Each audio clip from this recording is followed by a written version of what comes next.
Oke, Assalamualaikum warahmatullahi wabarakatuh. Oke, kita masuk di pertemuan 6 ya untuk praktikum sistem informasi geografis. Oke, pertemuan kali ini kita bakal coba melakukan sebuah studi kasus gitu ya menggunakan ArcGIS, menyelesaikan sebuah studi kasus menggunakan ArcGIS gitu. Oke, studi kasus yang akan kita bahas di sini adalah analisis kawasan rawan longsor di Bogor menggunakan ArcGIS. Sebelum kita melakukan analisis, nah di sini teman-teman harus menetapkan tujuannya terlebih dahulu. Misalkan kayak gini nih, analisis ini bertujuan untuk memetakan kawasan rawan longsor di Bogor berdasarkan faktor-faktor kerentanan, seperti curah hujan, kemiringan lereng, jenis tanah, dan penggunaan lahan. Hasilnya diharapkan dapat mendukung upaya mitigasi bencana dengan memberikan rekomendasi pencegahan di area berisiko tinggi. Ya ini tujuan dari analisis studi kasus ini tuh buat apa gitu. Kayak sebelum lanjut perlu diingat teman-teman, ini mungkin bakal mirip dengan studi kasus di UTP kalian gitu ya. UTP kalian tuh bakal mirip ya kayak gini lah gitu. Kita lanjut. Nah, sebenarnya apa aja data yang diperlukan untuk melakukan studi kasus ini? Nah, di sini ada 5 data. Lumayan banyak. Kayak pertama data kemiringan lereng atau disebut dengan DEM atau Digital Elevation Model gitu. Kedua data curah hujan, ketiga data jenis tanah, keempat peta penggunaan lahan, kelima data bahaya longsor gitu. Oke, kita lanjut nih sumber datanya. Nah, datanya itu didapat dari beberapa sumber yang bervariasi gitu. Oke, pertama di sini ada data Demnas atau data Digital Elevation Model nasional. Nah, ini teman-teman bisa dapatkan di tanahairindonesia.go.id. Nah, ini perlu registrasi dulu nih kalau misalkan pengen download data di tanahairindonesia.go.id. Nah, data Demnas itu apa? Nanti ada penjelasannya. Kita fokus dulu ke sumber datanya ya. Yang kedua ada data curah hujan. Nah, data curah hujan didapat dari data.chc.ucbc.edu. Nah, sebenarnya kalian bisa juga download di BMKG gitu ya. Nah, tapi di sini kita bakal pakai data curah hujan dari data.chc.usb.ucb.ucsb.edu gitu lah. Susah banget ya. Kenapa? Karena formatnya agak beda ya. Kalau misalkan di BMKG itu formatnya tuh Excel gitu ya. Walaupun sebenarnya bisa juga kita pakai Excel ya. Jadi kayak di pertemuan 4 tuh Excel kita masukkan nanti jadi sebuah titik tuh. Nah, sebuah titik-titik itu nanti tuh ada data curah hujannya gitu. Nah, di sini kita bakal pakai data dari CAC aja gitu ya. Yang ketiga ada data jenis tanah. Nah, data jenis tanah ini didapat dari data apps.fao.org gitu ya. Tentang dome soil atau jenis tanah gitu. Yang keempat ada data penggunaan lahan atau RBI atau rupa bumi Indonesia gitu ya. Ini bisa didapat juga dari tanahairindonesia.go.id. Atau sebenarnya nanti kita bakal coba pakai data yang udah ada sebelumnya gitu ya. Yaitu data penggunaan lahan yang ada di pertemuan ketiga ya. Di pertemuan ketiga tuh ada kan data penggunaan lahan Bogor. Nah, mungkin kita bakal pakai itu atau bakal pakai nih rupa bumi Indonesia. Yang terakhir ada data bahaya longsor, itu didapat dari inaris.bnpb.go.id.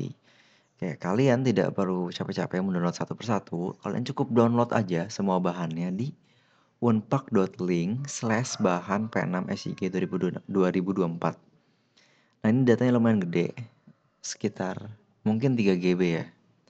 Ya, jadi bisa di-download dulu, di-pause dulu videonya, di-download dulu datanya. Nah, kalau udah download ditungguin, kalau ditungguin, silakan kalau misalkan belum diekstrak gitu ya.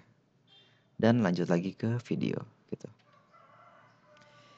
Oke, kita jelasin dulu nih datanya. Pertama data DEM atau Digital Elevation Model. adalah data yang menggambarkan permukaan topografi suatu wilayah dalam bentuk grid 3 dimensi. Setiap pixel pada DEM memiliki nilai elevasi yang menunjukkan ketinggian dari permukaan laut.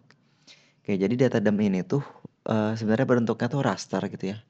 Formatnya .tif. Nah, dalam data tersebut tuh ada data tentang ketinggian dari lerengnya gitu. Ya ibaratnya kayak 3D gitu lah. Kayak 3D gitu ya. Ada panjang, lebar, dan juga ada tingginya di sini. Nah, tapi di sini kita bakal pakainya tuh ArcMap ya, bukan ArcScene. Nah, ini sempat dibahas juga di pertemuan awal gitu bahwa ArcScene tuh buat ngolah data 3D. Nah, cuman kita pakainya ArcMap aja gitu. Oke, yang kedua ada data curah hujan. Nah, data curah hujan ya data yang mencatat jumlah hujan yang turun di suatu area. Biasanya dalam bentuk milimeter per hari, per bulan, atau per tahun. Biasanya kalau di BMKG bisa download per hari gitu ya.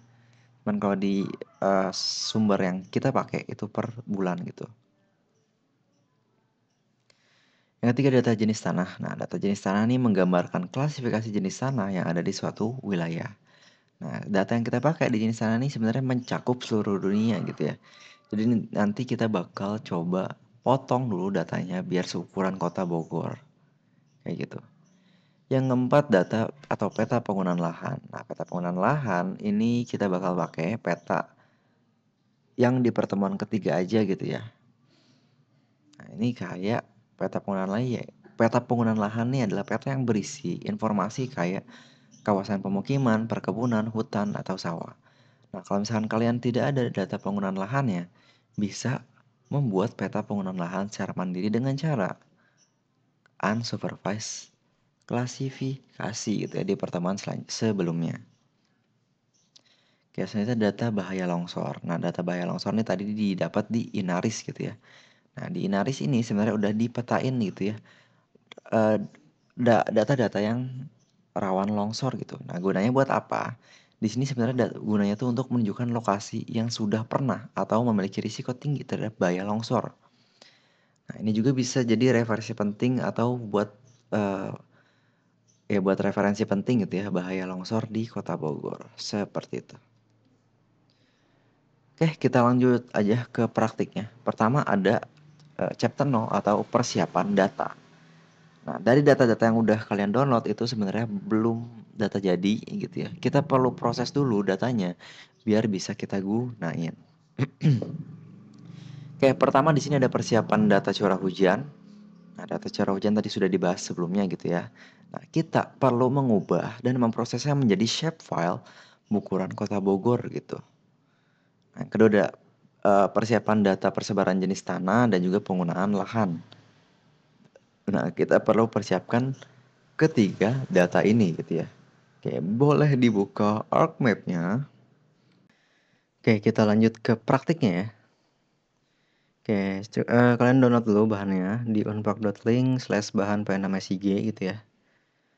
Download dulu di sini nanti mungkin nanti kayak gini nih. Nanti kayak gini terus kalian bisa langsung download aja semuanya ya. Ini lumayan gede gitu. Langsung download lumayan gede sekitar 3 GB ya. Sekitar 3 GB. Oke, kalau di download nanti simpan di tempat yang aman terus diekstrak gitu. Oke, kalau udah diekstrak langsung aja kita ke ArcMap-nya ya gitu.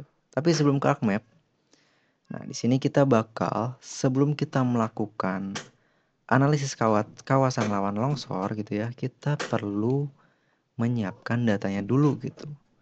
Nah, data yang akan kita siapkan adalah data curah hujan, data persebaran jenis tanah, dan juga data penggunaan lahan gitu. Ya mungkin nih uh, output yang bakal kita hasilkan gitu ya dari data curah hujan, data jenis tanah, dan juga penggunaan lahan gitu. Oke, kita langsung aja ke ArcMap-nya.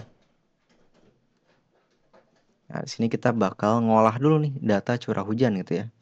Data curah hujan kita bakal olah dulu biar kita bisa analisis dengan data yang lain gitu. Oke, dibuka ArcMap-nya, dibuat project baru, blank map.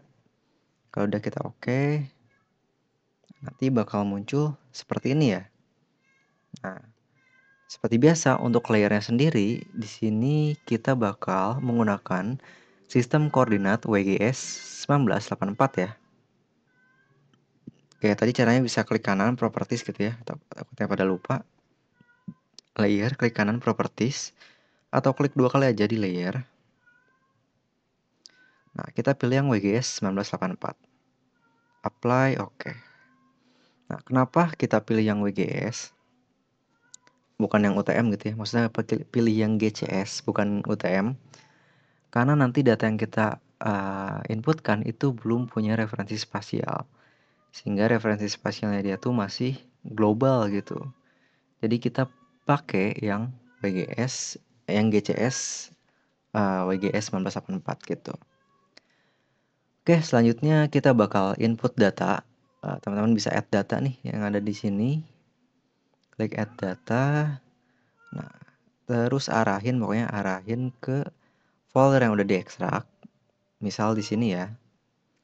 Oke, kalau udah pilih yang data curah hujan. Oke.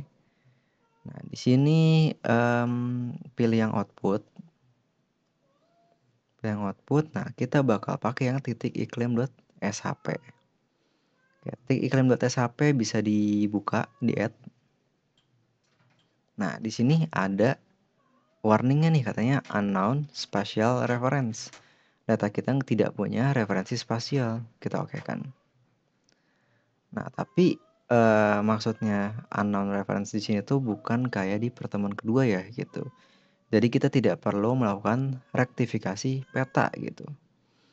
Jadi sebenarnya dia tuh udah ada koordinatnya, cuman referensi koordinatnya tuh belum ada gitu. Mau pakai WGS atau UTM, itu belum ada tuh.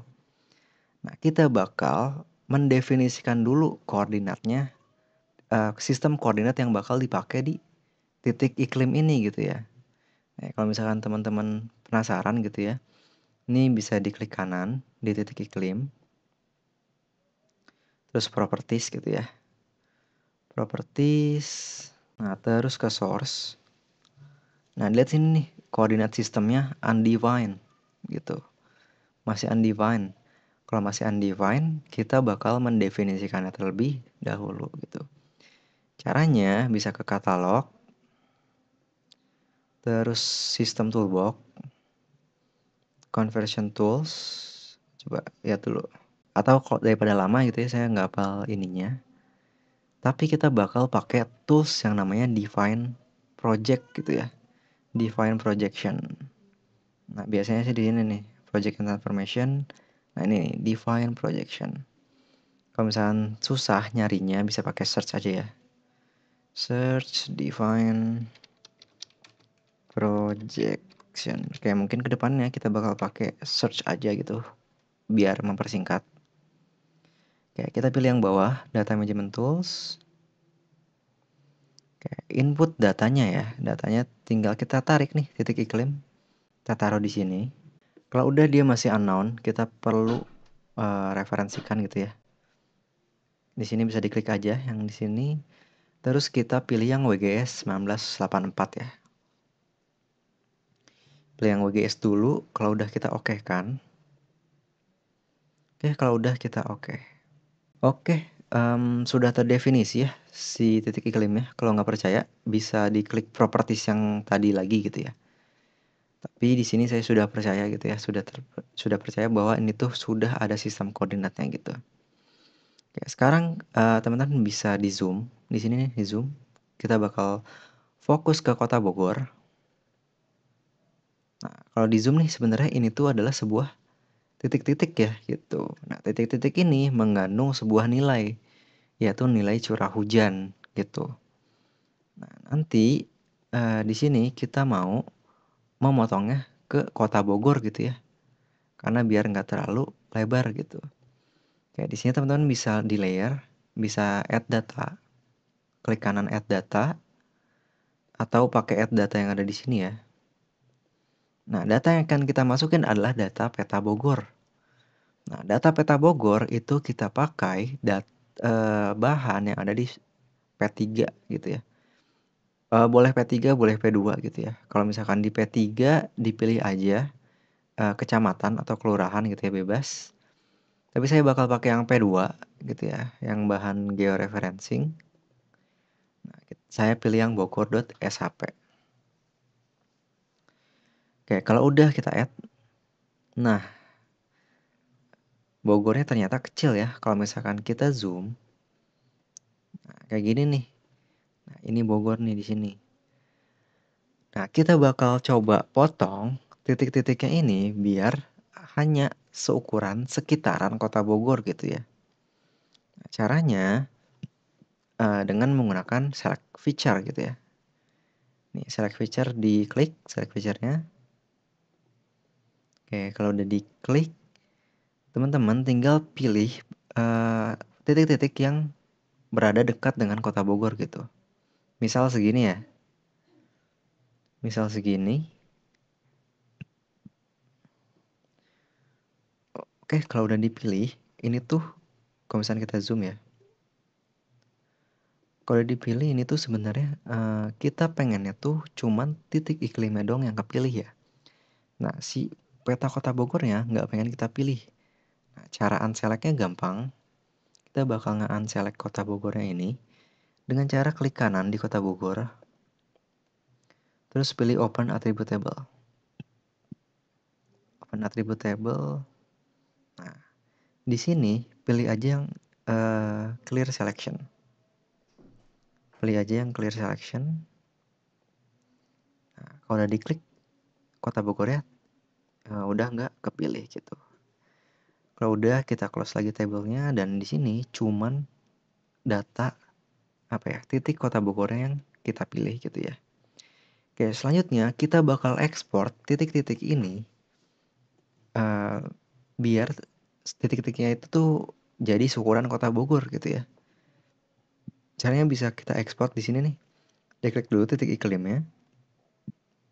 Klik kanan. Data. Ekspor data. Jadi diklik kanan titik iklim terus data, ekspor data ya yang ini. Kalau udah diklik. Oke, di sini nih exportnya ya selected feature benar. Nah, untuk outputnya, nah, di sini teman-teman bisa arahkan kemanapun gitu ya. Di sini ada use 2 gitu ya. Mungkin ini udah ada use 2 sih. Kita buat folder baru aja gitu ya. Mungkin teman-teman namanya use aja gitu ya. Saya karena udah ada 2 gitu, jadi saya namanya use 3. Use 3, habis itu diklik paling bawah. Nah, namanya kita ganti jadi titik iklim Bogor. Oke, kalau udah kita save, ya pastikan save file ya. Pastikan save file. Kalau udah kita save, oke. Nah, nanti bakal ada warning ya. Warning kita yeskan aja. Oke, ini udah ada titik-titiknya gitu ya. Nah, cuman titik yang ada di file titik iklim itu masih ke select ya. Nah, kita perlu unselect dulu nih. Dengan cara klik aja yang ada di sini nih. Clear selected feature. Klik yang di sini, nah dia bakal ke unselect gitu. Oke, karena titik iklim sudah tidak kita pakai, ini bisa kita hide kayak gini, atau mau di remove pun nggak masalah gitu ya. Nah, selanjutnya kita lihat dulu nih kota Bogor ini pakai sistem koordinat apa gitu ya. Properties. Nah, ternyata sistem koordinat yang dipakai kota Bogor itu adalah WGS UTM gitu ya. UTM 48S gitu. Nah, kita perlu mengganti si titik iklim Bogor ini ke UTM gitu ya. Karena kan tadi kita definisikan sebagai GCS WGS 1984 ya. Tuh, GCS WGS 1984. Nah, kita ganti jadi UTM 48S gitu. Kayak kita perlu ganti ke UTM ya, karena nanti biar ada persebaran data tuh yang harus pakai UTM gitu. Karena kalau UTM tuh kan basis pengukurannya tuh meters gitu ya. Sementara GCS itu derajat atau degree gitu. Nah, biar lebih mudah kita bakal pakai yang UTM gitu. Nah, kenapa nggak kita definisikan dari awal? Karena baik lagi si titik iklim ini itu kan tadi nggak punya koordinat sama sekali gitu ya. Bukan, nggak punya referensi sistem koordinatnya gitu. Jadi kita letakkan dulu sistem koordinatnya sesuai dengan aslinya yaitu WGS 1984 gitu.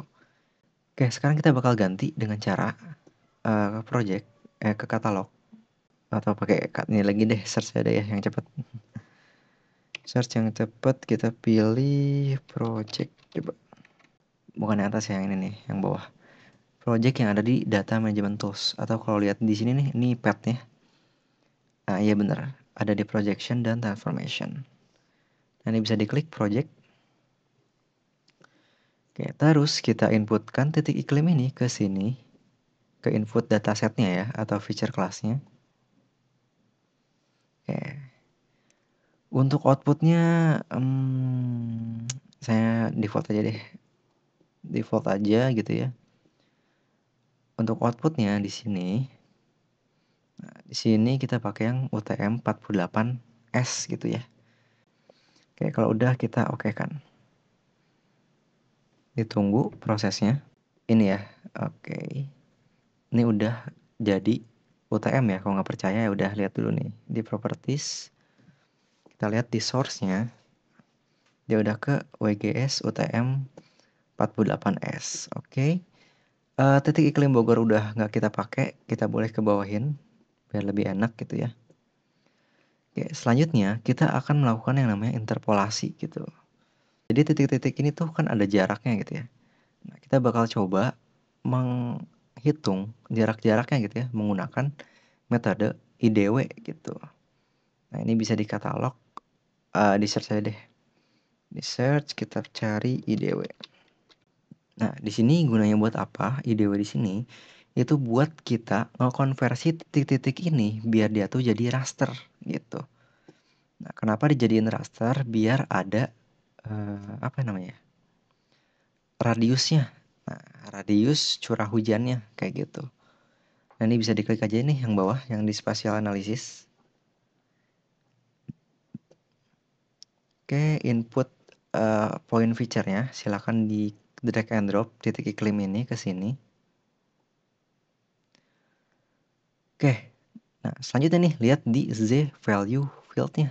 Z value field-nya. Nah, ini juga lupa tadi saya jelaskan ya. Oke, kalau misalkan kita klik kanan terus open attribute table di titik iklim Bogor. Nah, jumlah curah hujannya tuh adanya di sini gitu. Ini tuh parameter curah hujan gitu, adanya di grid code ya. Di grid code tuh parameter curah hujan. Nah, maka dari itu Z value-nya kita ganti ke grid code gitu. Biar dia tuh nyebar berdasarkan curah hujan yang ada di data kita gitu.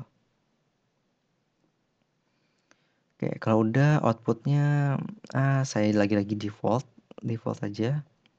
Oke, buat output cell-nya saya ubah jadi 30. Nah, 30 ini maksudnya 30 meter ya gitu. Kenapa 30 meter? Nah, biasanya standar internasional tuh yang dipakai oleh USGS ataupun Landsat itu 30 gitu ya, 30 meter dari permukaan bumi gitu. Maka dari itu di sini untuk radiusnya kita pilih 30 meter. Gitu. Oke, kalau udah ada satu lagi pengaturan. Nah, kita bakal coba pilih ke environment setting yang ada di bawah sini nih. Environment setting. Nah, terus pilih yang processing extend. Nah, untuk extendnya di sini nih, kita ganti jadi same as Bogor ya. Biar rasternya tuh seukuran kota Bogor gitu. Kayak gini. Kalau udah kita oke. Nah, kalau udah kita oke. Langsung aja oke. Ditunggu prosesnya. Oke, masuk hasilnya adalah seperti ini. Oke, untuk titik-titik hujannya ini itu sebenarnya secara defaultnya dia tuh banyak ya di sini. Ada berapa kelas nih? 1, 2, 3, 4, 5 dan lain sebagainya. ya banyak lah gitu ya. Nah, kita bakal mencoba mengklasifikasikan ulang gitu ya, kelas-kelas curah hujannya berdasarkan data yang ada di Google gitu. Oke, jadi di sini nih kita bakal mencoba namanya reclassify. Kita pilih ke search aja langsung ya. Reclassify. Nah, kita pilih reclassify yang ada di spatial analysis ya. Spatial analysis, oke. Nah, di sini bisa kita inputkan ke sini. Diinputkan ke sini, terus classification-nya reclass field-nya benar value. Nah, terus kita pilih yang classify. Oke, kayak gini. Kita pilih yang classify. Oke, untuk classify sendiri di sini teman-teman biasanya pakai data dari mungkin jurnal, mungkin Google gitu ya. Nah, ini tuh data tentang curah hujan gitu ya. Jadi curah hujan di Bogor tuh ternyata itu dari rentang 2.800 sampai 3.800 gitu ya. Nah, ini saya lupa ngasih tahu sebelumnya, ini tuh data 2023 gitu ya. Data setahun hujan 2023. Oke, coba kita cari datanya di Google.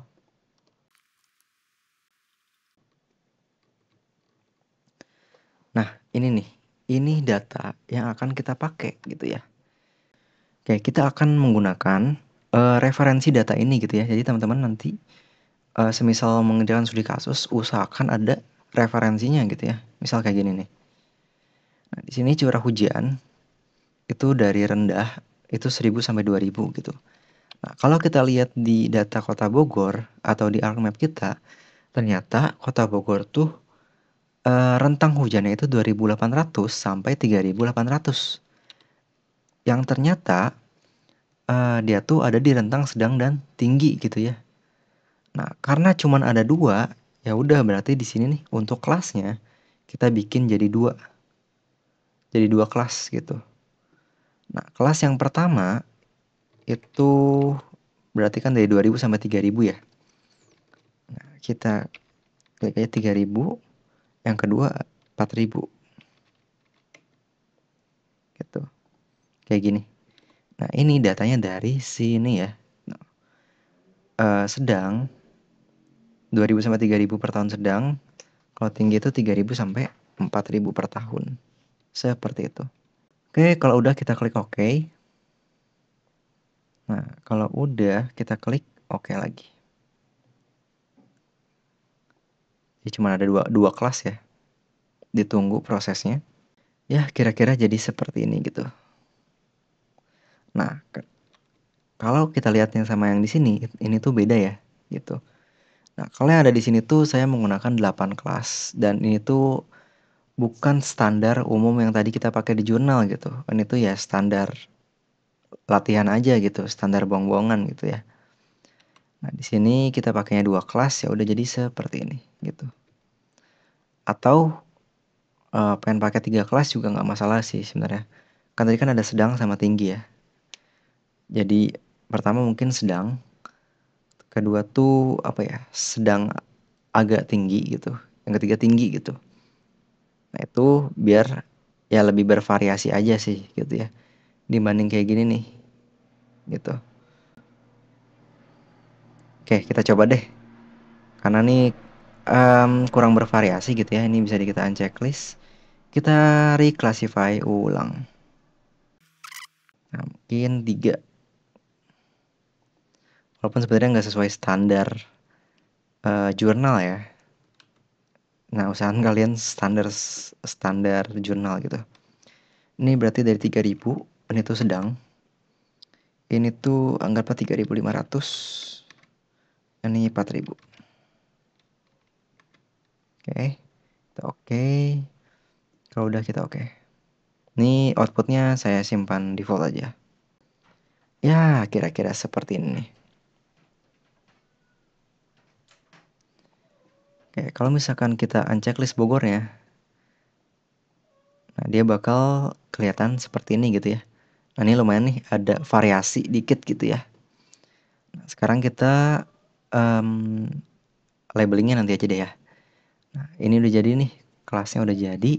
Nah, sekarang kita bakal mengconvert data ini jadi sebuah poligon gitu ya.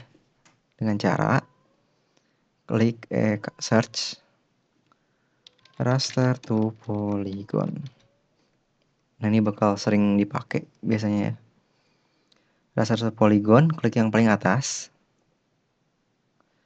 Nah, diinputin yang tadi kita reclassify. Outputnya lagi-lagi saya bebaskan gitu ya.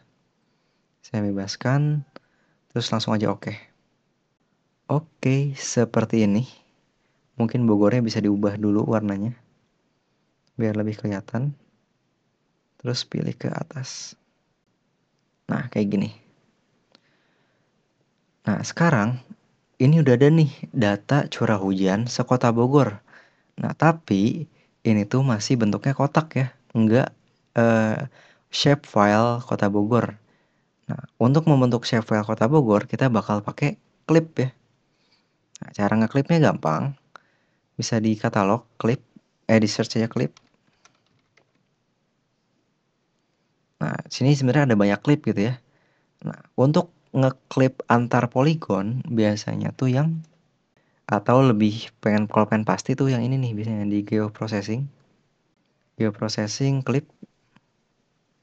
Nah, ini tuh buat poligon nih biasanya. Oke, kita input feature-nya, kita masukkan data yang tadi kita konversi jadi poligon. Raster to polygon ya. Nah, clip feature-nya yaitu kota Bogor. Kota Bogor. Nah, output feature-nya karena ini yang bakal kita pakai, sekarang kita boleh custom nih. Kita coba simpan di uset 3 ya, atau di uset kalian gitu ya. Nah, di sini tulisin aja namanya curah hujan Bogor. Oke, kalau udah kita save. Kalau udah kita oke. Oke, seperti ini. Ini adalah data akhir kita. Ini boleh di-unchecklist ya yang nggak kepake nih. Nah, ini adalah data akhir kita ya di sini. Nah, kita sebelum selesai mau mengubah simbologinya dulu gitu ya. Dengan cara klik kanan properties atau klik 2 kali. Atau jangan simbologi dulu deh, kita buat dulu field-nya ya. Bisa open attributable. Nah, di sini ada grid code 1, 2, dan 3 gitu ya. Nah, itu yang menggambarkan cluster kita tadi gitu. Nah, teman-teman bisa tambah table baru dengan klik add field, keterangan, tipenya teks, Oke, kalau udah di oke, selanjutnya kita lakukan satu persatu ya di sini. Oke, selanjutnya kita bakal coba masukin keterangan satu persatu ya dengan cara nanti di curah hujan nih, klik kanan. Terus pilih yang edit feature. Edit feature terus klik yang start editing. Oke, kalau udah nih di continue aja.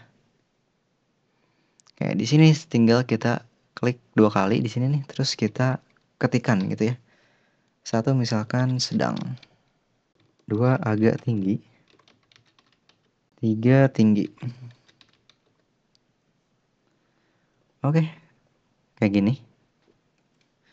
Kalau udah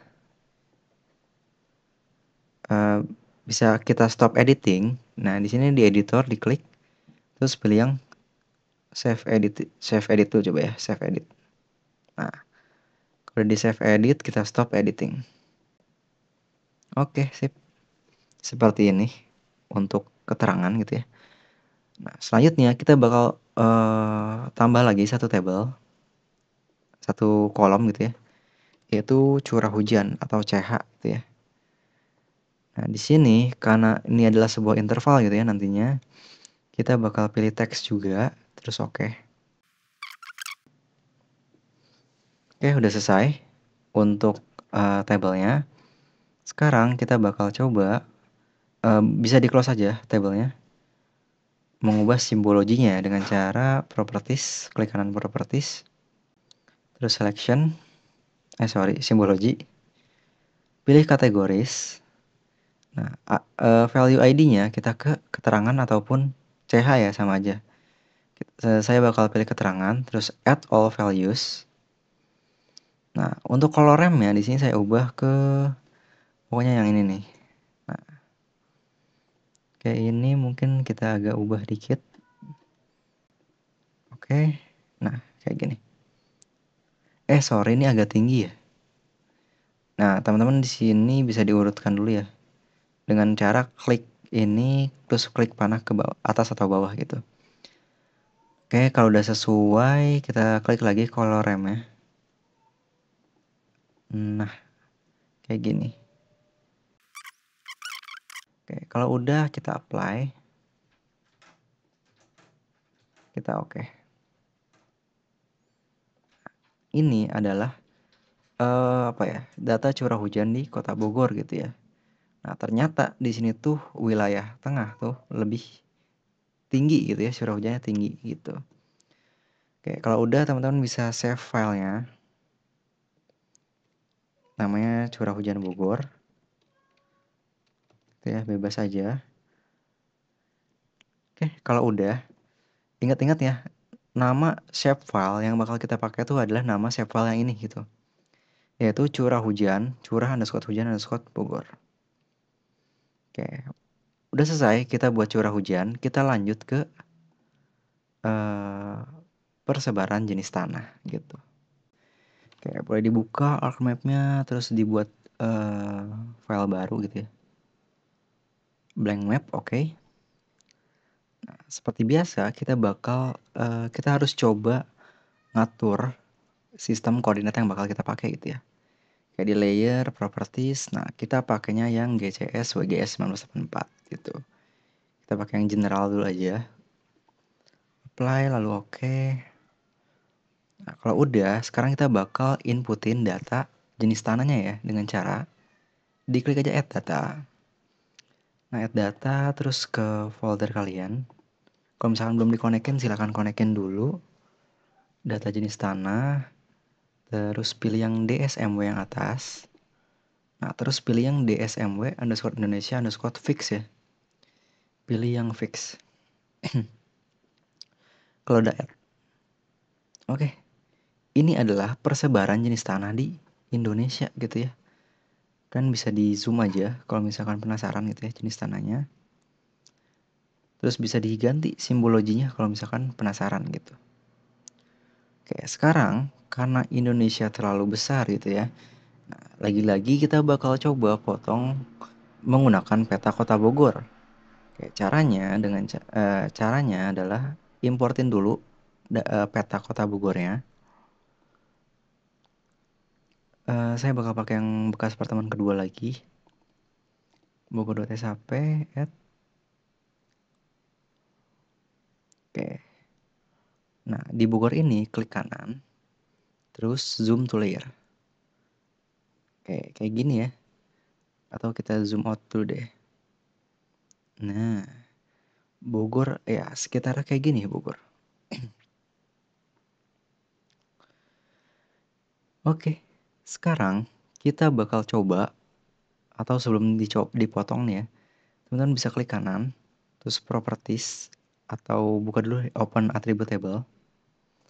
Nah, di sini dilihat nih, untuk jenis tanah itu ada di kolom domsoy gitu.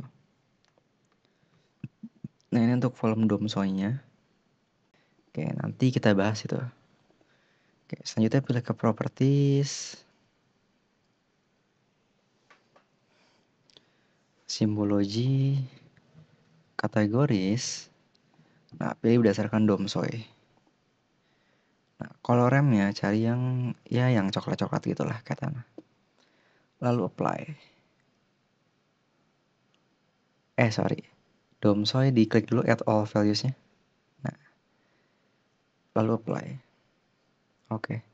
Ya, kira-kira inilah persebaran tanah di Indonesia gitu. Sekarang kita bakal coba ngeklip ya. Karena ini datanya udah polygon dan Bogor juga polygon, ya cara ngeklipnya gampang, tinggal di geoprocessing terus kita klip.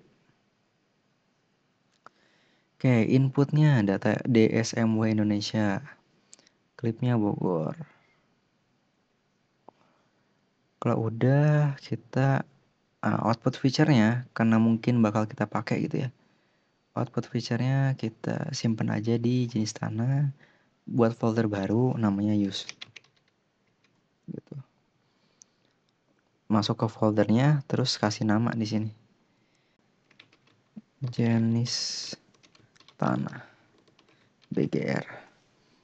Oke, kalau udah kita save. Kalau udah kita oke. Oke, seperti ini untuk data tanah gitu ya di Kota Bogor. Nah, karena DSMO yang belakang nggak kita pakai, kita unchecklist. Bogor juga udah nggak kita pakai, kita unchecklist. Nah, untuk jenis tanah ini kita klik kanan, terus kita ke properties. Terus simbologinya kita pilih yang kategoris. Nah, value fieldnya kita pilih yang domsoil lagi. Terus add all values. Nah, ternyata di Bogor tuh ada 3 jenis tanah ya. Ada AO, ada ND, ada TO gitu. Nah, jenis tanah ini tuh apa? Sebenarnya teman-teman bisa lihat lagi gitu ya. Lihat dulu di folder tempat teman-teman install ekstrak tadi.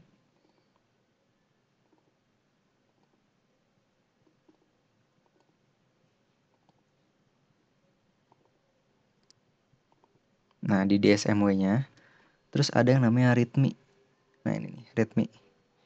Ini bisa dibuka readme-nya. Oke, ini ya. Ini readme-nya. Nah, ini bisa kalian baca gitu ya. Nah, ini nih. Oke. Nah, ini kalau remnya bisa kita apply terus oke. Nah, ini adalah data yang akan kita pakai ya. Ingat-ingat namanya tuh data jenis tanah BGR. Gitu. Oke, ini bisa kita save. Jenis tanah. Oke, sudah selesai untuk jenis tanah. Kita bakal lanjut ke penggunaan lahan ya. Penggunaan lahan. Oke, buat penggunaan lahan itu kita sudah lakukan sebelumnya gitu ya.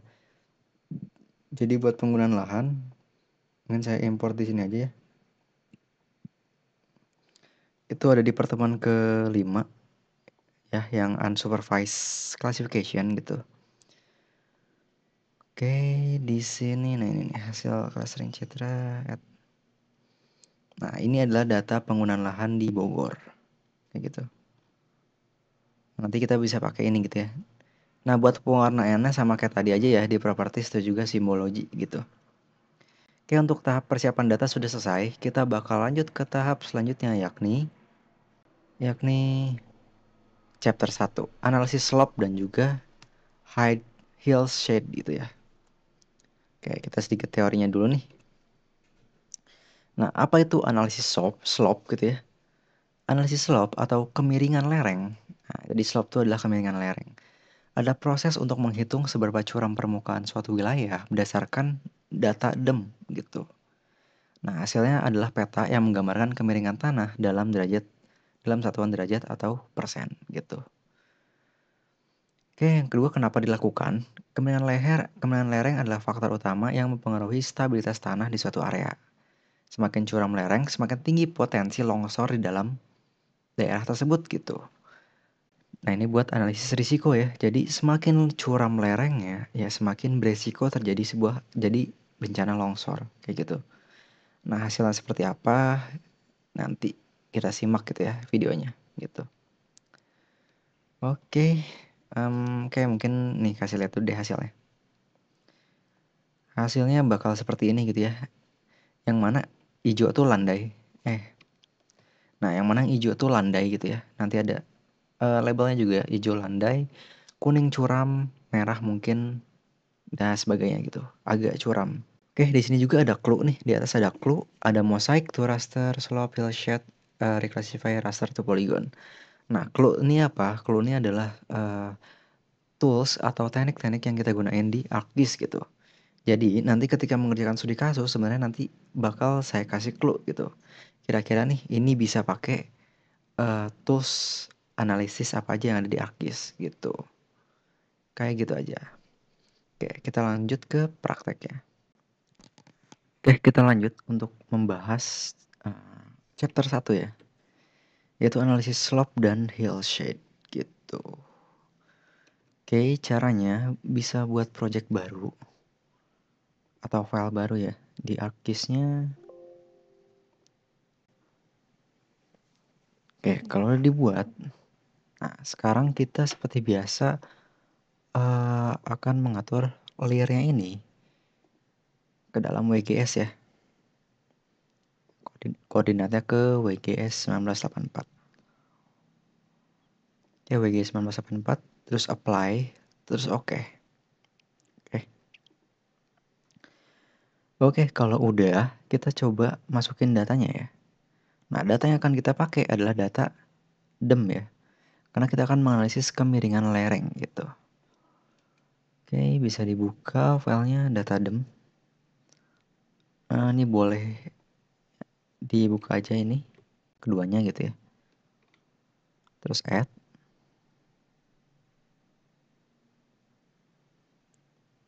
Oke, ini ada create pyramids. Kita okekan saja atau yes kan. Oke, lagi-lagi di sini tuh dia nggak punya referensi spasial ya. Oke, di sini kita okekan saja dulu. Oke, seperti ini gitu ya. Nah, selanjutnya untuk memastikan apakah ini sudah ada di Bogor atau belum, nah, kita input peta Bogornya ya. Nah, pakai peta Bogor dari bahan pertemuan 1 ataupun kedua sama aja. Nah, ini Bogor.shp-nya di add. Nah, kayak gini. Nah, ini artinya ini tuh udah sesuai gitu ya. Petanya udah sesuai. Oke, selanjutnya ini kan ada 2 file nih. Kalau misalkan saya unchecklist nih, 1. Nah, karena ternyata Bogor tuh dia berpotongannya tuh nanggung gitu ya. Nih, nanggung makanya perlu 2 file gitu. Nah, sekarang kita perlu gabungin dulu filenya ya. Gabungin dulu si Demnas keduanya ini gitu. Dengan cara kita bakal pakai search aja. Bisa diketik mosaic to new raster. Oke, pilih yang paling atas. Oke, di sini tinggal teman-teman di blok datanya. Terus di drag and drop ke sini. Di drag and drop ke sini. Oke, kalau udah, nah di output locationnya, di sini kita atur ya. Kita atur output locationnya data dem. Kita buat folder baru. Seperti biasa namanya use atau output sama aja. Use aja ya. Use aja. Oke, kalau udah use yang paling bawah dibuka. Nah, sorry. Pokoknya di select aja use-nya ya. Di select use-nya sampai di sini use. Habis itu add. Oke, kayak gini. Nah, kita pastiin dia udah di use ya, bener. Oke. Nah, sekarang di sini kita isi raster dataset name with extension. Oke, nama datasetnya nanti mau jadi apa gitu. Nah, di sini saya mau Demnas merged aja gitu ya. .tif. Nah, pakai .tif ya. Kenapa? Emang disuruh pakai extension ya di sini nih. Raster dataset name with extension gitu. Karena ini raster ya udah kita pakainya .tif gitu. Oke, buat spasial reference-nya, nah kita karena tadi belum ada ya, nah kita pakai yang WGS 1984. Yang WGS 1984 kita oke. Nah, pixel type-nya di sini bisa di scroll dulu nih di samping ke bawah. Kayak di sini pixel type-nya kita pilih yang 32 bit float gitu. Karena di sini kan ada signed. Pokoknya kita pilih yang 32 bit gitu ya. Kalau sign berarti kayak integer gitu ya. Nah, kalau float dia ada komanya gitu. Nah, kenapa 32 bit? Nah, biasanya tuh semakin besar bitnya semakin detail gitu ya. Maka dari itu di sini kita pilih yang 32 bit gitu. Oke, cell size nggak perlu. Nah, number of band kita pilih 1. Nah, kenapa biasanya untuk data ini cerita satelit juga nih, Demnas nih sebenarnya. Nah, cuman dia hanya satu band gitu ya. Dia hanya satu band gitu. Yaitu band tentang kemiringan lereng.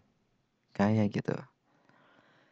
Oke, untuk mosaik operator di sini saya pilih min.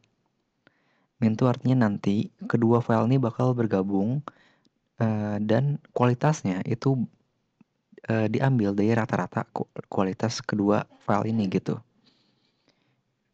Nah, saya untuk color mapnya pilih yang match aja. Kalau udah seperti ini kita oke. Dan ditunggu prosesnya. Oke, seperti ini. Ini udah nyatu ya, kalau misalnya dilihat.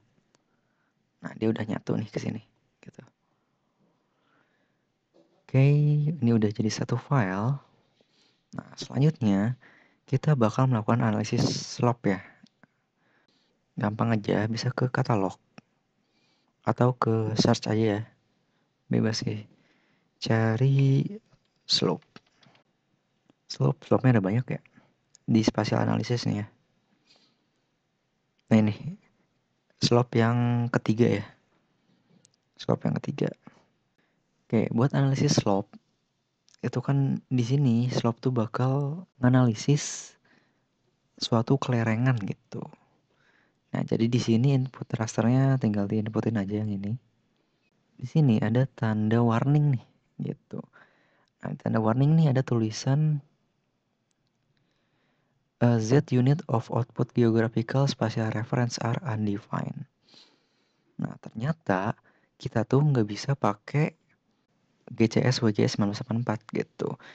Jadi kita harus proyeksikan ulang menggunakan UTM 48S ya. Oke, ini bisa di cancel dulu. Oke, selanjutnya ke katalog. Katalog data management tools. Projection and transformation. Nah, ini dia. Pilih yang raster. Pilih yang project raster.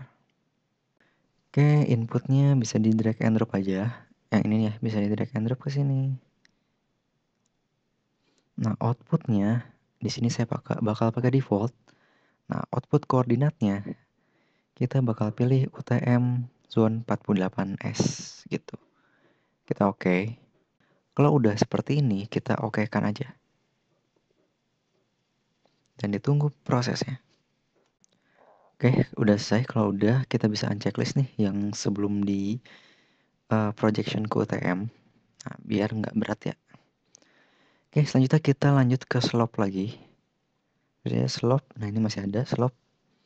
Nah, pilih yang ketiga ini ya. Yang spatial slope di spatial analysis. Klik 2 kali. Inputin lagi data rasternya jadi di sini. Oke, di sini udah nggak ada lagi ya tanda serunya gitu. Oke, kalau udah gini udah aman nih gitu ya. Nah, buat output rasternya saya pilih default gitu ya. Nah, di sini output measure-nya kita pilih yang percent rise ya. Kan ada degree, ada percent rise. Nah, nanti tuh kemiringannya itu bakal dipresentasikan sebagai derajat atau persen. Nah, teman-teman mau pilih mau yang mana gitu. Nah, di sini saya pilih yang percent rise. Kenapa? Karena kalau kita lihat di referensi ini, mana ya? Nah, mungkin ini aja kali ya. Nah, di sini itu tuh kebanyakan dalam bentuk persen gitu. Klasifikasinya kebanyakan dalam bentuk persen. Maka dari itu saya bikin ke bentuk persen aja gitu ya. Oke, metodenya default gitu ya. Dan kalau udah kita oke. Oke, seperti ini. Seperti ini ya. Kalau misalkan si Bogornya nih di unchecklist atau kita unchecklist dulu deh. Data raster yang Demnas ini ya. Kita unchecklist. Nah, kita unchecklist Bogor. Nah, ini adalah peta kelerengan di Kota Bogor gitu ya nih. Nah, sekarang kita bakal melakukan yang namanya reclassify lagi gitu ya. Reclassify. Atau mengklasifikasikan ulang buat apa? Nah, kalau lihat di sini nih, dia klasifikasinya tuh masih default ya. Nah, sekarang kita bakal mengklasifikasikan ulang. Nah, bisa klik search, cari aja reclassify, pilih yang spatial analysis yang kedua. Oke, si slope DEMNAS ini kita taruh ke sini. Nah, kayak gini. Slope DEMNAS-nya udah kita taruh. Nah, terus reclass field-nya tetap kita pakai value. Nah, terus kita klik classify. Oke, di sini kita bakal mengklasifikasikan ulang berdasarkan referensi yang kita pakai gitu. Nah, di sini saya mau pakai referensi pakai yang ini ya. Nih. Nah, jadi di sini terdapat banyak pengelompokan sebenarnya ya, kemiringan lereng. Nah, saya bakal pakai yang ini aja nih. Ya, ini ada berapa kelas nih? 1, 2, 3, 4, 5, 7. Ada 7 kelas ya. Oke, kalau ada 7 kelas, untuk kelasnya ini kita ganti jadi 7. Nah, udah diganti jadi 7, terus break values-nya silakan masukkan sesuai dengan referensi yang kalian pakai gitu. Karena saya pakai ini, berarti ini referensinya tinggal dimasukkan aja. 2, 7, 15, 30, 70. 2, 7, ini persen ya. Oke, buat yang terakhir kita biarkan maksimum ya di sini. Gitu. Oke, kalau udah kita oke kan nih. Ini udah bener kan ya? Untuk kelasnya seperti ini gitu. Kalau udah kita oke kan. Oke, kalau udah kita oke lagi. Dan ditunggu prosesnya. Oke, seperti ini untuk datanya. Kita bisa checklist yang belakangnya, yang slope DEMNAS. Nah, kita bakal fokus ke yang reclass slope gitu ya, reclass slope gitu. Oke, di sini bisa klik kanan, terus buka open attribute table. Nah, di sini ada kelas-kelas yang kita gunakan gitu ya. Nah, di sini kita bisa tambah add fields, tambah kolom gitu ya, untuk membuat keterangannya gitu. Add field, namanya apa ya? Misal keterangan deh. Oke, jadi teks, terus oke. Oke, ini buat ngisi datanya kita pakai cara yang sebelumnya. Bisa klik kanan di reclass ini, terus pilih edit feature, start editing. Continue aja. Oke, sekarang tinggal tulisin ya, tadi apa? Datar, sangat landai, agak curam. Tinggal di kita tulisin. Datar, landai. Sangat landai ya, sangat landai dulu. Sangat landai.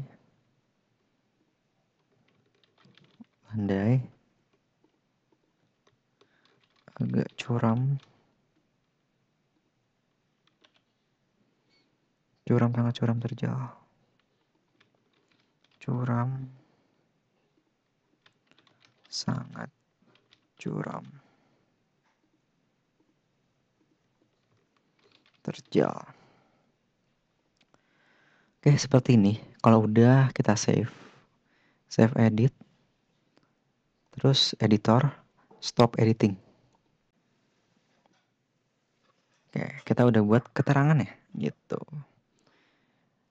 Oke, kalau misalkan teman-teman pengen buat satu lagi, yakni kemiringan dalam bentuk persen juga boleh ya. Caranya sama, tinggal add field.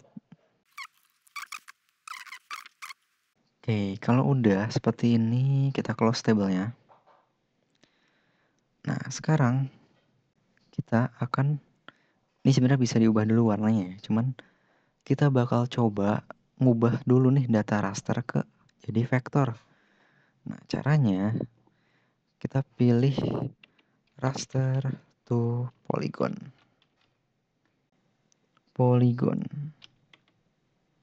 pilih yang paling atas. Oke, rasternya tinggal dipindahin ke sini.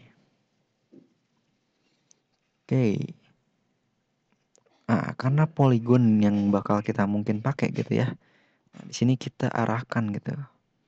Kita arahkan ke ini jenis tanah ya. Kita arahkan ke dem use. Kayak namanya lereng. Kalau udah save, lalu oke. Dan ditunggu prosesnya. Oke, kayak gini. Karena ini sangat detail gitu ya. Jadi dia agak berat gitu. Kayak kita bisa tutup height yang reclass slope ini gitu ya. Nah, selanjutnya nanti karena ini terlalu berat gitu ya, kemiringan lereng, karena terlalu detail. Nah, kita bakal melakukan yang namanya dissolve gitu. Jadi kita bakal nyatuin area-area yang mempunyai grid code yang sama gitu ya. Oke, kita lakukan dulu. Ini kemiringan lerengnya berat banget ya. Di sini saya hide dulu deh, takut keberatan gitu ya. Nah, saya kita ke geoprocessing, terus pilih yang dissolve. Nah, si kemiringan lerengnya ini masukin aja ke sini. Di drag and drop. Nah, terus kita pilih yang dissolve fieldnya tuh yang grid code ya. Karena kita bakal nyatuin grid code yang grid code-nya tuh sama gitu. Oke, kalau udah kita oke. Oke, seperti ini ya. Nah, sekarang kita coba lihat nih open attribute table. Nah, di sini harusnya tuh datanya udah lebih dikit ya, sangat dikit nih, 7. Cuman berdasarkan kelas yang tadi kita buat gitu ya. Nah, kalau misalnya tadi lihat nih yang kemiringan lereng tadi yang sebelum di dissolve, kita open attribute table, lihat datanya ada 500.000 gitu ya. Ada 500.000. Karena ini kayaknya masih lumayan berat juga ya. Kita bakal potong si kemiringan lereng dissolve ini dengan Bogor gitu ya. Dengan Bogor. Caranya ya geoprocessing, terus diklik. Oke, ini tinggal taruh ke sini. Bogornya taruh ke sini. Oke, outputnya kemiringan save. Oke, bisa. Kalau udah di oke. Oke, kalau udah dia bakal jadi seperti ini ya. Nah, ini kan udah kepotong nih. Kita unchecklist semua yang ada di bawahnya gitu ya. Nah, seperti ini. Nah, selanjutnya kita bakal coba rubah simbologinya ya. Dengan cara klik kanan, properties. Oke, ubah jadi kategoris. Nah, ini ubah ke grid code. Terus add all values. Nah, kalau remnya kita pakai yang ini aja nih, dari hijau ke merah. Oke, kalau udah di apply. Oke. Dan dilihat hasilnya. Ini adalah hasilnya ya. Oke, kira-kira seperti itu. Nah, kalau udah nih kita bisa save filenya. Oke, nanti sebenarnya ini bisa kita analisis ya. Nah, jadi daerah mana yang sebenarnya tuh sangat miring gitu ya. Mempunyai kemiringan yang sangat ekstrim gitu. Nah, kalau dilihat nih ternyata daerah-daerah sini nih yang ternyata punya kemiringan yang sangat ekstrim seperti itu. Untuk Gilshed kita lanjut lagi nanti gitu. Kita lanjut saat pembuatan layout ya di pertemuan ke-7 gitu. Oke, sampai sini saja cukup. Kita lanjut ke chapter 2 ya. Kita bakal melakukan namanya weighted overlay. Oke, weighted overlay ya, kita sedikit bahas dulu. Oke, kita akan melakukan namanya overlay analysis dengan data kemiringan lereng, curah hujan, dan juga jenis tanah. Oke, overlay analysis adalah teknik dalam GIS untuk menggabungkan beberapa lapis layer sehingga menghasilkan informasi yang lebih detail gitu. Nah, kita akan menganalisisnya dengan menggunakan weighted overlay gitu. Jadi nanti nih datanya kita saling timpa. Nah, habis itu kita lakukan metode weighted overlay gitu. Biar kita tahu daerah mana yang paling beresiko. Seperti itu. Oke, untuk weighted overlay kita bisa bikin file ArcGIS yang baru. Oke, bisa bikin file baru di sini. Blank map aja. Ini di save dulu ya. Kita lanjut kita akan melakukan weighted overlay analysis gitu ya. Oke, untuk melakukan weighted overlay analysis, kalian bisa buat file baru atau apa, importkan file SHP, yaitu file kemiringan lereng, jenis tanah, dan juga sama curah hujan gitu ya. Oke, misalkan di sini saya akan mengimportkan untuk yang kemiringan lereng terlebih dahulu gitu kan. Nah, tadi datanya di DEM, terus nyimpannya di use ya. Nah, terus pilih yang kemiringan lereng underscore BGR gitu. Kita add. Oke, ada yang lupa. Ini bisa di remove dulu ya, bisa di remove dulu. Nah, lupa seperti biasa kita harus setting dulu nih layarnya. Sistem koordinat di layarnya ya, gitu. Karena semua data kita tuh udah data yang bakal kita importin tuh udah ada koordinatnya. Nah, di sini berarti kita udah langsung putusin aja pakai yang PGS 1984 UTM zone 48S gitu. Kalau udah di oke atau apply dulu boleh atau oke. Oke, kalau udah kita boleh input datanya lagi. Oke, silakan di input. Ini yang kemiringan lerengnya dulu ya. Kemiringan lereng underscore BGR gitu.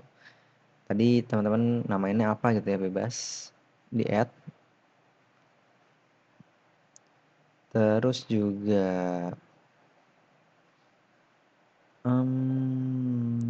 curah hujan ya. Curah hujan. Nah, taruh di buka di use 3 atau use gitu ya.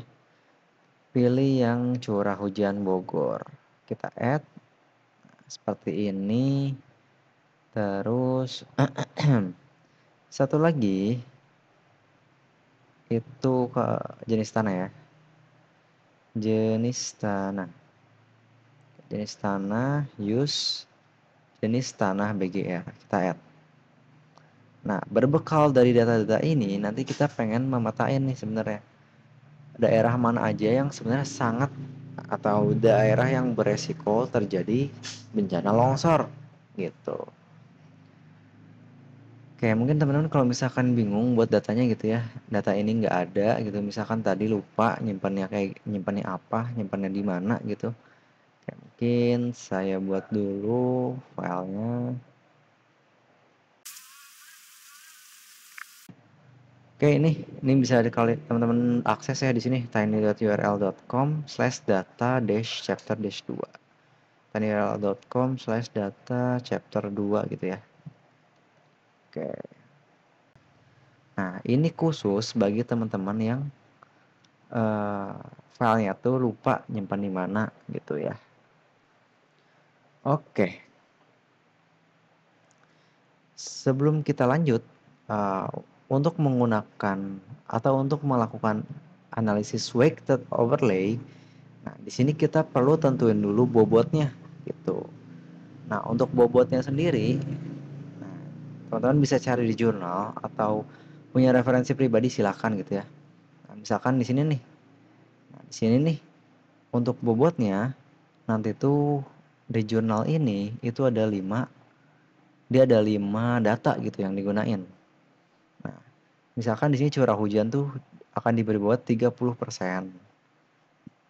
Terus jenis batuan 20%, jenis kemiringan lahan 20%, tutupan lahan 20%, dan juga klasifikasi tanah itu 10% gitu. Oke, terus juga selain bobot di sini ada skor gitu. Jadi yang perlu kita perhatikan adalah skornya nih di sini. Nah, kita perlu membuat sebuah kolom tambahan ya ini skor supaya nantinya tuh hasil dari weighted overlay kita itu bisa sesuai gitu ya. Nah, jadi di sini nih untuk skornya itu semakin besar itu semakin beresiko gitu ya. Jadi misalnya di sini sangat basah itu skornya 5, sangat kering itu skornya 1. Jadi semakin besar dia semakin beresiko gitu. Oke, sekarang kita bakal nambahin skornya dulu ya. Kayak buat nambahin skor di ketiga data ini teman-teman gampang. Nih kita fokus ke curah hujan dulu deh. Curah hujan taruh di atas. Oke, boleh dimunculin layernya. Nah, terus kita pilih Open Attribute Table. Oke, buat nambahin tabel udah tahu juga ya. Ini klik di sini, terus Add Field, terus kasih nama di sini Score. Oke, tipenya tadi integer ya, gitu. Tipenya integer, terus kasih Score, gitu. Nah, skornya di sini tadi kan semakin tinggi itu semakin beresiko, gitu ya. Nah, ya udah di sini nih kita kasih aja skor sedang 1, agak tinggi 2, tinggi itu 3 gitu ya. Oke, cara kasih skornya sama seperti sebelumnya. Kita bakal mengedit feature gitu ya, pakai edit feature. Di klik kanan di layer curah hujannya nih. Layer curah hujan Bogor, klik kanan. Pilih edit feature. Pilih start editing. Oke, di continue aja. Oke, kalau udah di sini tinggal dikasih skornya gitu. 1. Oke, sedang kasih skor 1, agak tinggi 2, tinggi 3 gitu. Oke, kalau udah kita save edit, terus langsung stop edit. Oke, ini udah selesai nih untuk curah hujan. Nah, begitu juga yang lainnya. Sekarang jenis tanah nih. Oke, open attribute table. Nah, jenis tanah itu lihat di domso ya. Domso ini. Oke, kalau misalkan lihat di sini, domsonya itu ada 3 jenis ya. Ada ND, AO, dan TO gitu. Nah, cara tahunya teman-teman bisa lihat di readme. Di readme yang ada di dalam folder jenis tanahnya itu ya. Pokoknya ada tuh readme, dicari aja. Nah, di sini kita lihat nih. Ada apa tadi? ND, AO, sama TO. ND itu disebut dengan distrik nitosol. AO tuh ortik ortisol. Oke, jadi AO tuh orchid ortisol dan juga satu TO ya. TO tuh orchid andosol. Oke, tahu dari mana kita ini tuh tanah yang beresiko longsor atau enggak? Caranya ya cari di Google. Cari aja di Google, apakah ini beresiko atau tidak gitu. Di sini saya pakai intuisi aja gitu buat scoringnya gitu. Oke, TO nih kita lihat di mana? Nah, TO tuh di bawah ya. Karena tanah vulkanik, anggaplah tanah vulkanik itu kan berkaitan dengan gunung. Nah, gunung tuh ada lerengnya.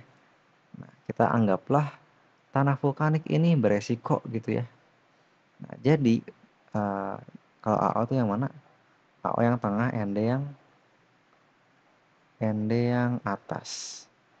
Oke, jadi sini saya akan mengasumsikan bahwa ND itu bernilai 1, AO 2, dan TO 3 gitu. Oke, caranya sama, diklik kanan, terus kita edit feature, start editing. Sorry, kita tambahin dulu tabelnya ya. Di table option, diklik, pilih add field, terus pilih score. Masukin score, tipenya short integer. Oke, kalau udah ada score di sini, kita bakal start editing. Oke, udah jadi skornya. Nah, sekarang di sini kita bakal masuk ke kemiringan lereng.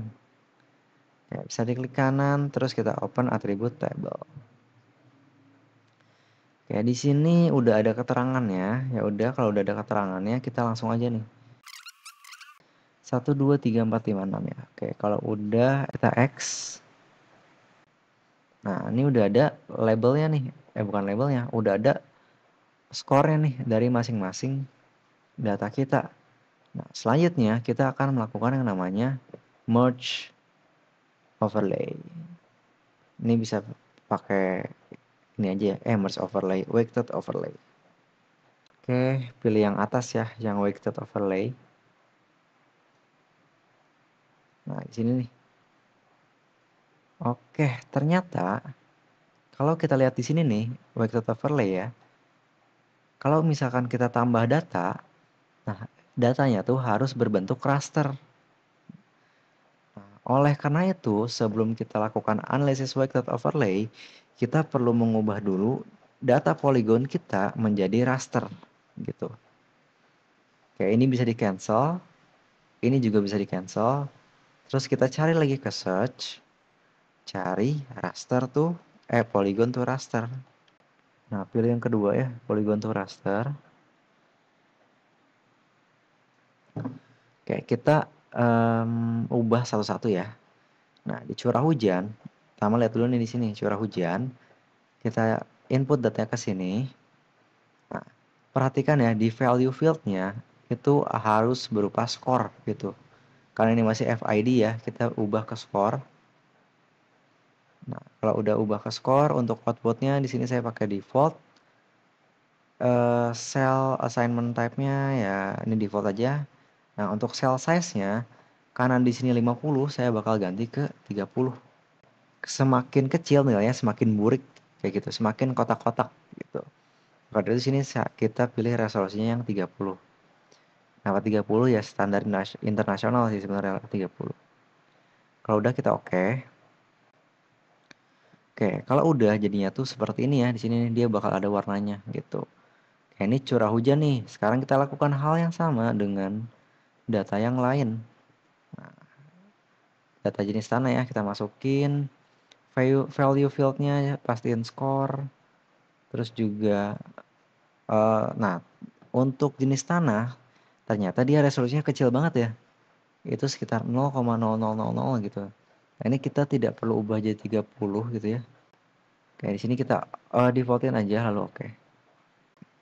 Oke, kalau udah selesai, lanjut ke kemiringan lereng. Untuk kemiringan lereng sama aja ya caranya.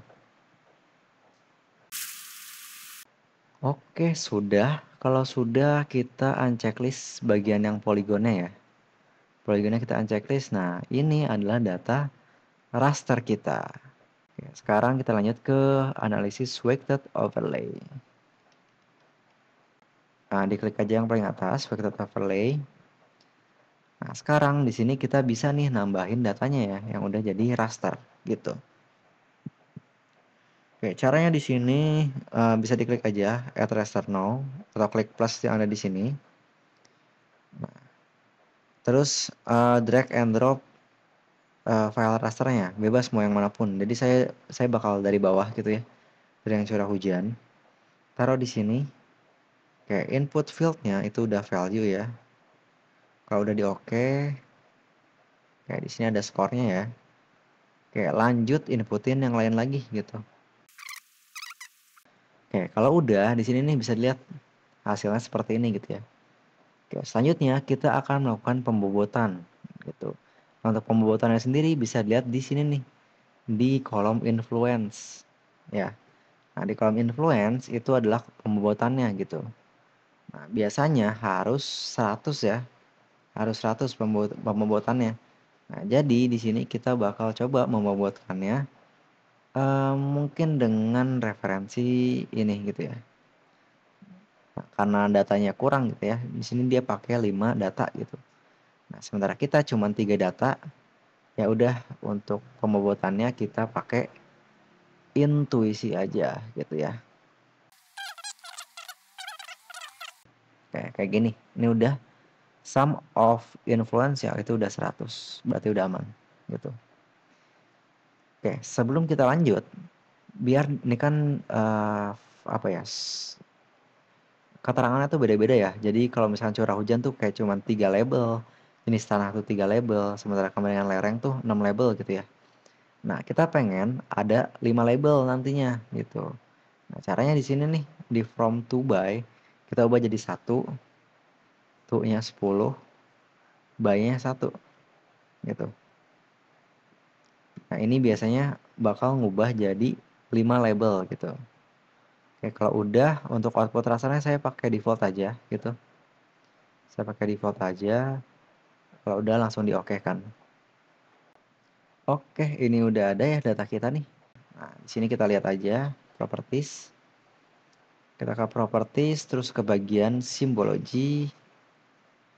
Nah, di sini kita ubah nih color scheme-nya. Jadi ya misal jadi ini ya. Misal jadi ini. Kalau udah kita apply terus kita oke. Nah, kira-kira nih mana yang beresiko tinggi gitu. Mana yang merahnya merah pekat, yaitu yang nomor 5. Kalau misalkan kita lihat nih Merah pekat tuh banyaknya yang ada di sini ya, tuh. Nah, ini nih merah pekat nih, gitu. Nah, nanti sebenarnya kita bakal analisis nih, bahwa berarti daerah yang rawan longsor adalah daerah yang merah pekat ini atau yang mempunyai kelas 5 gitu ya. Ini sebenarnya nggak terlalu tepat juga sama kejadian yang sebenarnya pun nggak masalah ya gitu. Yang penting cara analisis kalian tuh udah bener gitu. Oke, selanjutnya kita bakal mengubah data raster ini menjadi data polygon gitu. Caranya bisa ke search, kita cari raster tuh polygon. Kayak raster tuh polygon ya yang ini. Kita perlu ngubah lagi ke polygon, kenapa? Biar datanya tuh lebih gampang di custom gitu ya, atau lebih diolah lagi gitu. Kayak ini weighted kuranya kita taruh sini, fieldnya value. Nah ini udah default aja settingannya, terus oke. Oke, ini adalah data kita yang udah jadi sebuah vektor atau polygon gitu ya. Nah ini bisa di unchecklist nih yang weighted kura yang ada di sini nih, biar kita hide dulu. Nah terus di raster atau polygon yang baru ini kita ubah lagi simbologinya ya. Klik kanan properties. Terus kita pilih simbologi kategoris. Nah, di sini pilih yang grid code. Grid code terus pilih add all values. Nah, di sini masih berantakan nih warnanya. Ya udah kita ubah lagi aja. Kalau udah kita apply, terus kita oke. Nah, ini udah sesuai ya. Gitu. Nah, ini nih daerah yang beresiko gitu ya. Oke, selanjutnya di data ini, data polygon yang baru, kita klik kanan, terus kita open attribute table. Kayak di sini ada ID dan juga grid code-nya ya, gitu. Nah, kita sekarang pengen ngelakuin yang namanya labeling, gitu. Nah, untuk labeling sendiri di sini bisa dibuat satu kolom baru, add field ya, klik yang tadi, add field, klik kasih aja keterangan ke, nah, tipenya jadi teks. Nah, terus untuk labelingnya kita bakal pakai ini, select by attribute. Nah, kalau udah bakal muncul seperti ini. Terus diklik dua kali aja yang grid code-nya sama dengan. Nah, terus klik yang get unique values ini. Nah, kita pilih satu. Ya, atau diketik aja ya kayak gini, grid code sama dengan satu, terus di apply. Nah, kalau udah kita klik kanan, terus field kalkulator. Yes. Sangat tidak rawan, kita oke. Nah, di sini udah ada nih keterangan sangat tidak rawan. Lanjut ke grid code 2. Tinggal diganti aja, apply. Nah, ini bisa teman-teman ikutin aja ya. Pokoknya labelnya tuh sangat tidak rawan, sedang, rawan, sangat rawan.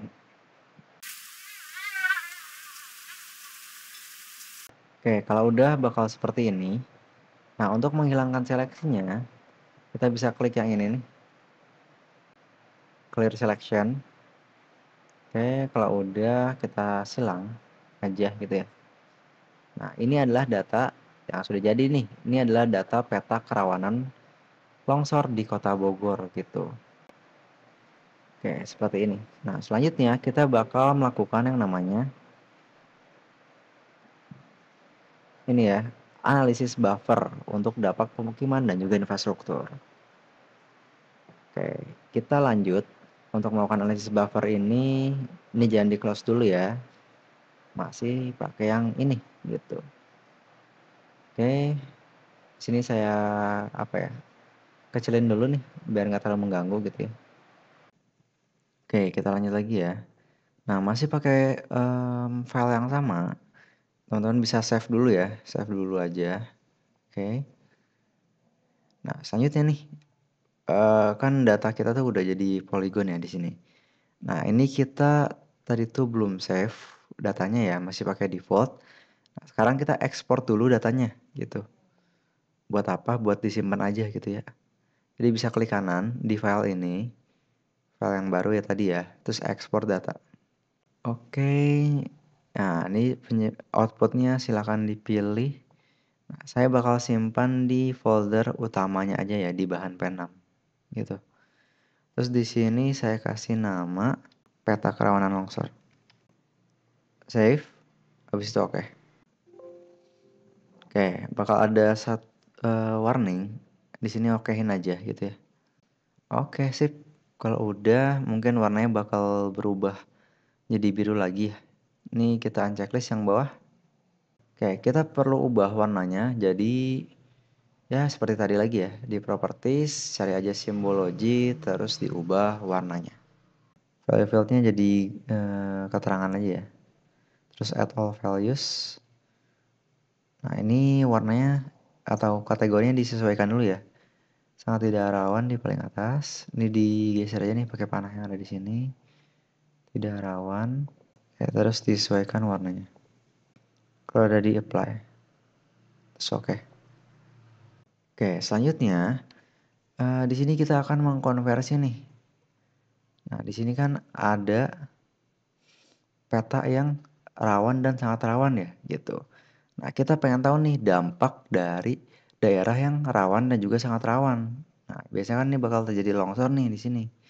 Oke, caranya kita akan merubah poligon ini menjadi poin gitu. Jadi kita klik kanan dulu, terus open attribute table. Nah, sekarang kita bakal fokus dulu ke label yang sangat rawan ya, yang sangat rawan. Oke, kita bakal pakai select by attributes. Nah, terus pilih aja keterangan, diklik dua keterangan, sama dengan, terus pilih yang get unique values, diklik, pilih yang sangat rawan ya. Oke, kalau udah di-apply, kita close semuanya. Nah, ini udah kepilih nih yang daerah yang sangat rawan di sini. Nah, selanjutnya di sini kita akan jadikan titik dengan cara pergi ke search. Nah, kita bakal pilih feature to point ya. Feature to point yang paling atas nih. Diklik aja. Kayak inputnya silahkan dimasukkan di peta kerawanan ke sini. Kayak outputnya kita bakal pilih custom di folder bahan P6. Nah, di sini saya bakal buat folder baru. Namanya output point aja. Oke, kalau udah diklik 2 kali foldernya. Nah, terus nama filenya tuh point sangat rawan. Oke, kalau udah di save. Oke, kalau udah di oke. Dan ditunggu prosesnya. Oke, di sini udah ada ya. Point sangat rawan nih. Kalau misalkan kita zoom. Nah, poinnya itu akan berada di tengah-tengah gitu ya. Di tengah-tengah wilayah yang sangat rawan gitu. Oke. Ini baru poin yang sangat rawan nih. Kita perlu juga poin yang rawannya aja gitu. Nah, caranya sama kayak tadi. Sebelumnya kita di peta kerawanan longsor nih. Kita klik kanan, terus open attribute lagi. Terus pilih yang select by attribute lagi ya. Nah, di sini keterangan, klik dua keterangan sama dengan get unique values. Kita pilih yang rawan. Habis itu di apply. Habis itu di close. Nah, ini udah kepilih yang peta rawan ya. Nah, sekarang caranya sama kayak tadi. Ke search, terus cari aja feature to point. Nah, ini outputnya bebas ya. Kita save, lalu oke. Oke, poin rawan sudah berhasil dibuat ya, gitu. Oke, selanjutnya untuk peta kerawanan longsor ini kita hide dulu. Nah, terus untuk poin rawan kita hide dulu. Nah, kita bakal fokus ke poin sangat rawan, gitu. Nah, sekarang kita pengen tahu nih, apa dampak dari poin yang sangat rawan ini, gitu. Dengan cara kita add data. Nah, kita bakal add data dari peta penggunaan lahan ya. Nah, untuk peta penggunaan lahan, ya mungkin kalau kalian nggak ada nanti saya share ya. Oke, kayak gini hasil clustering CSS Solid. Nah, kalau misalnya kalian nggak ada gitu ya. Oke, saya share dulu deh. Ini linknya. Oke, ini linknya ya, unpack.link/data chapter 3 gitu. Karena tiny URL tadi error gitu ya, jadi pakai unpack.link. Ini buat data penggunaan lahannya gitu ya. Oke, kita lanjut lagi. Oke, anggaplah kalian sudah mengimportkannya ke sini gitu ya. Nah, sekarang kita bakal coba buat analisis buffer gitu ya dari yang poin sangat rawan dulu nih. Nah, caranya kita bisa ke search, terus cari aja buffer. Oke, kita pilih aja yang kedua nih, buffer analisis ya, gitu. Jadi kita nggak pakai multiple ring buffer, tapi kita pakai buffer aja. Oke, oke silakan input feature-nya di di drag and drop nih yang poinnya ke sini. Oke, outputnya saya bakal pilih default ya. Oke, buat linear unitnya di sini kita pilih kita mau tahu dampak 100 meter lah ya.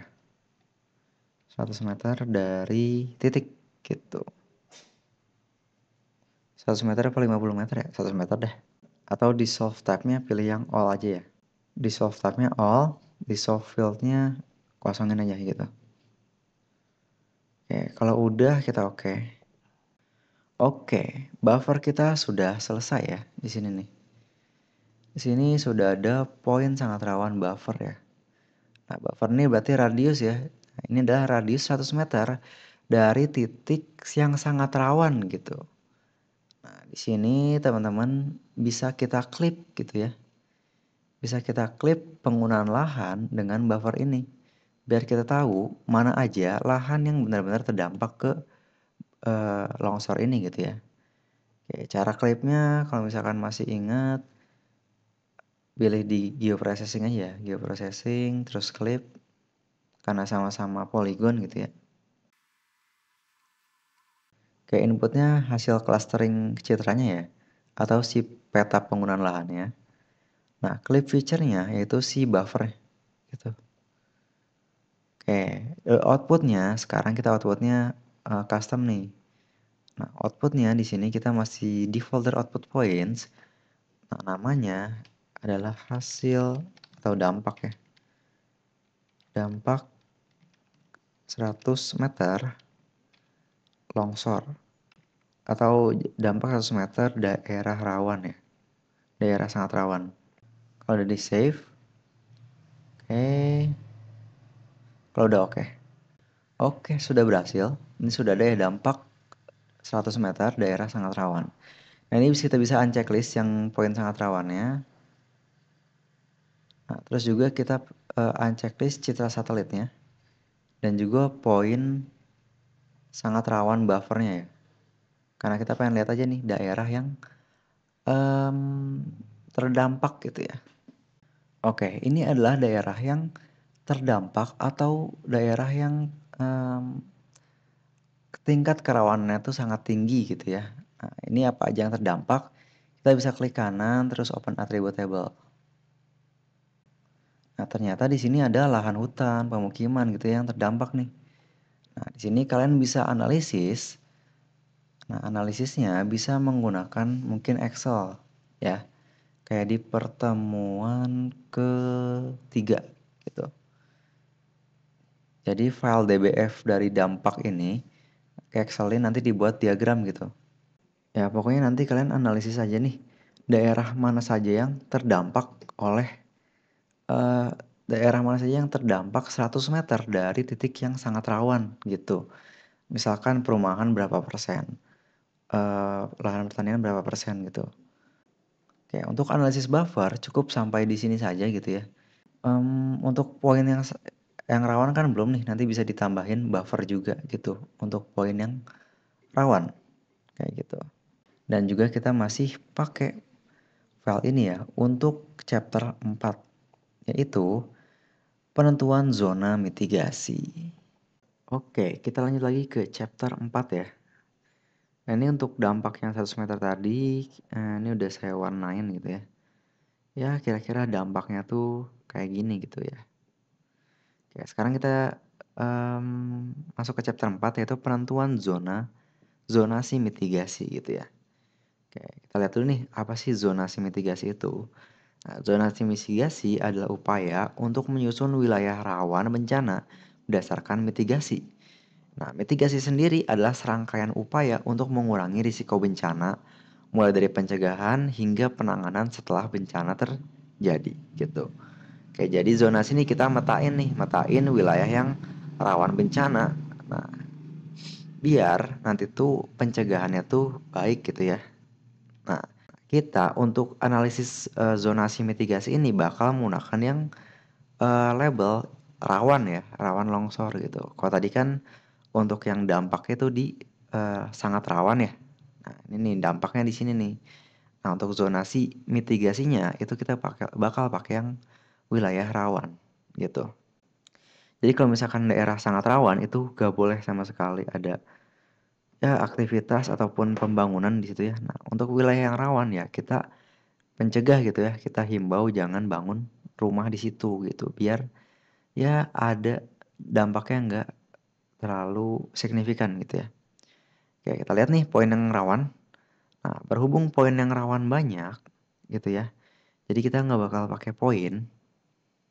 Nah, kita bakal pakai ini aja ya, bakal pakai shapefile-nya aja gitu. Jadi yang poin yang rawan kita unchecklist, terus juga dampak yang 100 meter tadi kita unchecklist. Nah, kita checklist lagi di peta kerawanan longsor.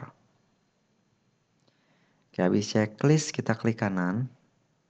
Nah, ini masih ada selected feature-nya. Kita pilih di sini dulu nih, clear selected feature. Oke, udah. Kalau udah kita klik kanan di peta kerawanan longsor. Terus kita pilih open attribute table. Nah, kita bakal milih daerah yang rawan gitu. Dengan cara select by attribute ya, yang ini. Terus pilih keterangan, klik 2 kali, sama dengan. Terus pilih get unique values, pilih yang rawan. Oke, kalau udah gini, kita apply. Oke, kalau udah, kita close. Ini juga kita close.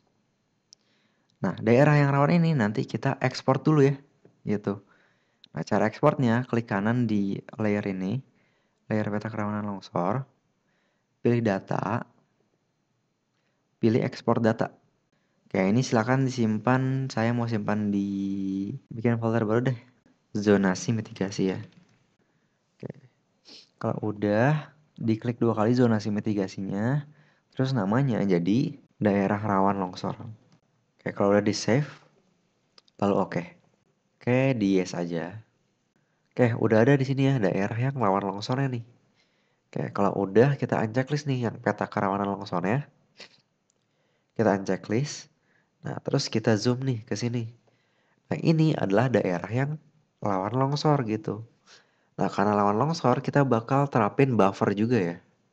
Gitu. Jadi kita bakal terapin buffer di daerah rawan longsor ini. Nah, caranya sama kayak tadi, di search aja. Nah, kita pilih yang buffer analisis ya. Yang kedua, terus inputin daerah rawan longsor ini ke input feature. Kayak buat output feature-nya kita custom. Nah, kita pilih ke folder tadi ya, zonasi mitigasi. Oke, ini kita tulis aja zonasi mitigasi longsor. Terus save. Oke, linear unitnya di sini kita bakal ngukur 70 meter lah ya. 70 meter. Oke, untuk di solve type-nya di sini all. Oke, kalau udah kita oke. Kayak gini ya settingannya. Oke, seperti ini. Ini adalah zonasi mitigasi longsor gitu ya. Daerah-daerah yang rawan longsor gitu. Nah, pencegahannya baiknya kita menghindari daerah-daerah ini gitu ya. Nah, kita bisa unchecklist ini daerah yang longsor di sini ya, yang di bawahnya. Nah, lagi-lagi kita bakal ngeklip peta penggunaan lahannya gitu ya, biar tahu nih mana aja daerah yang rawan longsor dan dijadikan zonasi mitigasi gitu. Zona yang untuk alasan pencegahan itu jangan terlalu banyak aktivitas kayak gitu. Oke, caranya sama kayak tadi, ke geoprocessing, terus clip, terus di input feature-nya, Input feature kita pilih yang hasil clustering citra satelit. Clip feature-nya kita pilih yang zonasi mitigasi longsor. Oke, output feature-nya kita namanya zonasi mitigasi lahan kali ya, gitu. Kalau udah di save, kalau udah di oke. Oke, kalau udah kita bisa checklist nih yang zonasi mitigasi longsor. Nah, kita fokus ke zonasi mitigasi lahan. Nah, ini adalah lahan-lahan yang bisa dibilang itu rawan longsor ya, gitu. Jadi di sini tuh diusahakan tidak ada aktivitas gitu. Jadi di sini adalah zona mitigasi longsor. Kayak gitu ya. Oke, lagi-lagi teman-teman nanti bisa analisis secara mandiri gitu ya di sini nih, bisa klik kanan, open attribute table. Nah, daerah mana saja yang sekiranya itu rawan longsor gitu ya, gitu. Atau kalau misalkan mau pakai wilayah gitu ya, kita bisa import lagi, import data, terus pilih data yang pertemuan 3, yaitu yang kelurahan deh, terus add. Oke, zonasi mitigasinya kita arahkan ke yang atas. Ya, di sini nih, kira-kira kayak gini nih, daerah-daerah yang rawan longsor gitu. Nah, selanjutnya di sini saya mau batasin berdasarkan kelurahannya gitu ya. Oke, caranya di kelurahan ini klik properties. Oke, habis di properties pilih labels. Nah, di labels ini di checklist labels feature in this layer. Gitu, lalu apply. Nah, itu gunanya di sini Kota Bogor semua ya. Nah, label fieldnya di sini kita ganti ke kelurahan. Terus apply. Oke, di sini udah terbagi menjadi kelurahan nih. Nah, untuk warnanya silakan disesuaikan masing-masing gitu ya. Oke, kalau udah kita oke. Nah, kira-kira ini nih. Nah, ternyata misal di sini ya, di Paledang tuh ada beberapa daerah yang dirasa sangat rawan longsor gitu.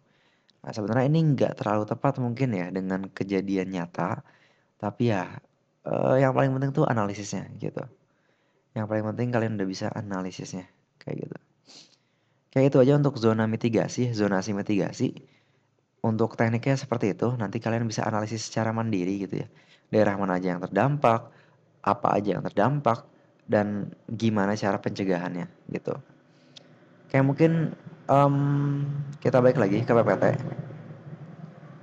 Nah, untuk chapter 5, chapter 4 udah selesai nih, penentuan zona mitigasi.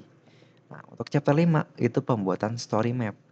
Nah, untuk pembuatan story map itu lanjut di minggu depan ya. Bukan minggu depan sih. Di video pembelajaran selanjutnya, yaitu di pertemuan ke-7. Kayak untuk studi kasus sampai di sini dulu ya. Teman-teman, nih video mungkin agak panjang. Mohon maaf bila banyak kekurangan.